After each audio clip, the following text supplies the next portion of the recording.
Olá, queridos. Hoje no Bíblia Todo Dia, 2 Reis, capítulos 8 e 9. No início do capítulo número 8 é aquela história daquela mulher cujo filho, Eliseu havia ressuscitado, a sunamita. Ele diz para ela, olha, saia daqui com a sua família, vai para onde você puder, porque vai haver uma grande fome, uma fome de 7 anos sobre a terra. Então corra para onde você puder para conseguir sustento. E é o que acontece, depois dos 7 anos ela volta e vai até o rei, requerendo do rei suas terras que lhe pertenciam, que ela teve que abandonar por causa da fome. E o interessante é que nesse exato momento o rei está conversando com quem? Geazi, que outrora havia sido o discípulo de Eliseu. E ele está contando exatamente nesse momento a história da ressurreição de uma mulher que já não podia ter filhos, mas teve, e o seu filho cresceu, mas depois morreu, e o seu mestre, o profeta Eliseu, havia ressuscitado. Era exatamente nesse momento da história que chegou quem? A sunamita, a mulher. E aí Geazi então olhou e disse, é ela é a mãe. E o rei então ficou mais maravilhado com aquela história. O rei perguntava para Geazi as diversas histórias do profeta Eliseu e aquilo ficou maravilhado com uma prova viva daquilo que Geazi estava contando. O que eu quero chamar a atenção aqui nessa pequena parte do capítulo número 8 com essa particularidade da sunamita. Geazi havia conseguido aquilo que queria, estado entre os reis. É isso que está o texto. O texto está dizendo que ele está com o rei de Israel, contando histórias ao rei, vivendo e comendo na mesa do rei. Olha que interessante. Geazi conseguiu o que queria. Talvez mandar em pessoas, talvez ter escravos, talvez ter roupas, ter conforto, ter ouro, ter prata, estar entre os reis. E é o que ele estava. Mas ele havia perdido o chamado. Qual é a nossa escolha? Saiba que se você quiser mesmo lutar, independente das dificuldades que tenha, inclusive lepra, como Geazi pegou depois, a de Naamã, saiba de uma coisa, que é possível a gente conquistar o que quer. Mas muito melhor do que conseguir o que quer, o que deseja, é obedecer o Criador dos céus e da terra. Opte por isso. Opte por ser alguém que obedece a Deus. Opte por ser alguém que se submete a Deus e faz aquilo que Ele quer, mesmo que seja contra aquilo que nós mesmos queremos. Porque um dia nós seremos recompensados. O capítulo número 8 vai falar então de um acontecimento ao rei da Síria que fica doente. E ele descobre que Eliseu, o profeta, está perto de Damasco, onde ele se encontra, e ele pede para que os seus mensageiros possam ir até o profeta Eliseu e perguntar se ele vai viver ou não. Olha a fama de Eliseu que chegou até os inimigos. A Bíblia diz que o rei, então, chamado Ben-Hadad, ele manda Hazael, um dos seus comandantes, a saber do profeta se ele iria viver. O profeta olha para Hazael e diz, ele vai viver. E essa doença não vai matar ele, ele vai viver, mas depois ele vai morrer. Essa foi a revelação. E aí, mais uma coisa interessante, Eliseu começa a olhar para Hazael e começa a chorar. Depois de olhar atentamente aos olhos daquele homem, ele começa a chorar e Hazael pergunta, por que, meu senhor, você está chorando? Porque você vai fazer assolações e aflições e sofrimento e muito sofrimento à nação de Israel. É por isso que eu estou sofrendo. Ele diz, quem eu? Um cão? Eu não sou ninguém. Não, você vai se tornar rei. Você vai se tornar rei da Síria. Olha que interessante como... Gente, você já percebeu no livro de Reis como Eliseu tem revelações de Deus? Como Eliseu tem discernimento das coisas espirituais? Como ele consegue ver nitidamente o tempo todo aquilo que está para acontecer, aquilo que está acontecendo, as coisas espirituais estão para Eliseu descortinadas. Olha a importância disso. Olha a importância de ser esse homem de Deus, próximo a Deus, que está na presença de Deus continuamente. Que coisa mais poderosa acerca disso. Isso é uma esperança, uma motivação para mim e para você. Tenha tempo com Deus e você vai ter dele coisas preciosas para os seus desígnios e propósitos.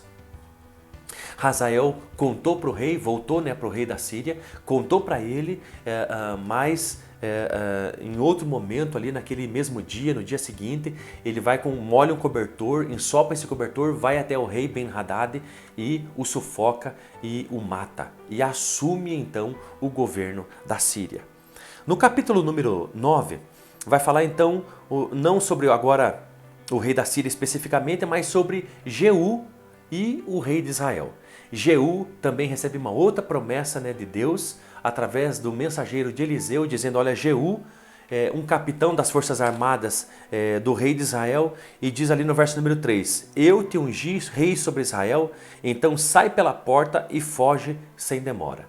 Nesse exato momento, pelo mensageiro de Eliseu, Jeú, que era um dos capitães das forças armadas do rei de Israel, está dizendo da parte de Deus, recebendo da parte de Deus: você vai ser rei. Ele é ungido, ele fica espantado com tudo aquilo, mas guarda aquela palavra no seu coração. O mensageiro do profeta vai embora, os seus colegas de forças armadas perguntam, né, outros capitães inclusive que estão ali, né, que viram o profeta conversando com ele sozinho: o que foi tudo aquilo? O que esse louco disse?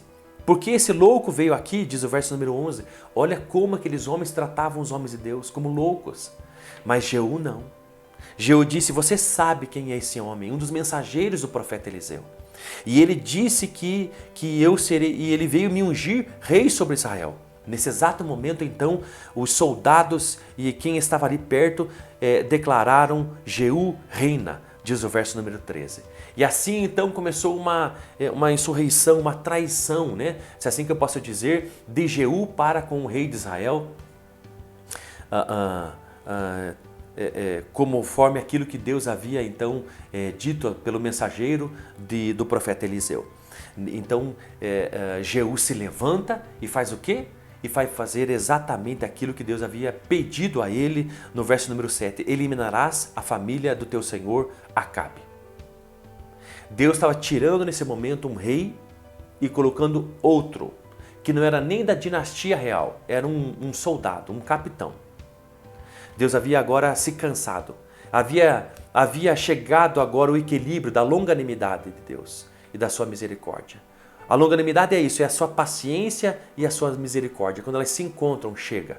Deus agora quer que seja eliminada toda a família de Acabe, da esposa Jezabel, aonde ela instalou em Israel a cultura a Baal. E é o que Jeú faz exatamente.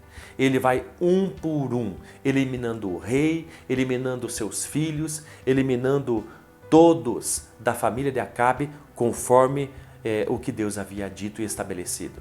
E me impressiona no final do capítulo número 9, a morte do rei Acabe. A morte de Jezabel.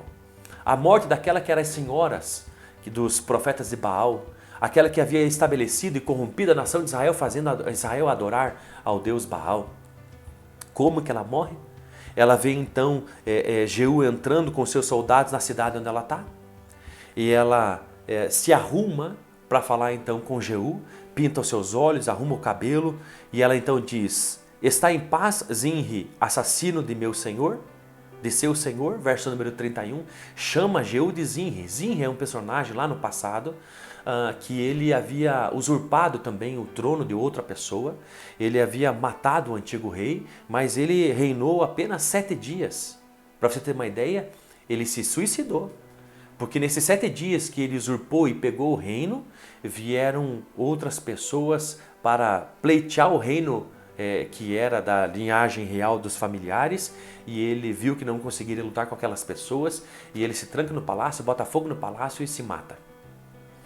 Quando Jezabel se trata ou se refere a Jeú como Zinri, está dizendo isso: sua autoridade é fraca e o seu tempo de governar vai ser mínimo, pouco, como de Zinri, 7 dias. Isso é lá em 1 Reis, capítulo 16, verso 8 ao 20. O que Jeú faz? Jeú diz: quem está comigo? Lança essa mulher daí de cima aqui para baixo. E então eles jogam Jezabel e ela cai no chão morta. A Bíblia diz que Jeú com a sua caravana passa por cima e eles vão até um lugar específico e ali tomam alguma coisa, e durante aquele momento ele diz: vão sepultar essa mulher, porque na verdade ela pertence a uma família real. Então pelo menos que receba, né, um sepultamento digno. Mas quando os servos vão pegar o corpo de Jezabel, só tem pés, mãos e cabeça. Muito pouco, a tal ponto que eles não podem nem dizer se reconhecer ela mesma. Será que ela era a mesma Jezabel? Por quê? Porque havia sobrado muito pouco. Eles foram sepultá-la, mas só encontraram o crânio, os pés e as mãos, diz o verso número 35. Inclusive no verso número 37 diz, esta é Jezabel. Será que alguém poderia dizer, esta é realmente Jezabel com só a cabeça, os pés e as mãos? E eu termino dizendo, havia muito pouco dessa mulher terrível e perversa para ser enterrada. A tal ponto que ninguém podia dizer que realmente era ela, porque havia sobrado muito pouco. Como você tem vivido com Jesus? Como é a tua vida com Deus? Como tem feito as suas escolhas? Como tem sido o teu caminho? Será que tem sobrado muito pouco daquilo que Deus, quando te deu vida, fez, conforme sua imagem e semelhança? Será que as pessoas não podem mais reconhecer você como não reconheciam Jezabel porque havia sobrado dela muito pouco? Eu quero te dizer, pare, não avance numa vida longe de Deus. Retroceda, volte atrás, se arrependa, se converta. Peça perdão a Deus e Ele é um Deus misericordioso, vai te perdoar. E que seja restaurado. Se sobrou de você muito pouco, saiba que Deus pode fazer nova todas as coisas e te fazer de novo a imagem e semelhança dele. Deus te abençoe muito.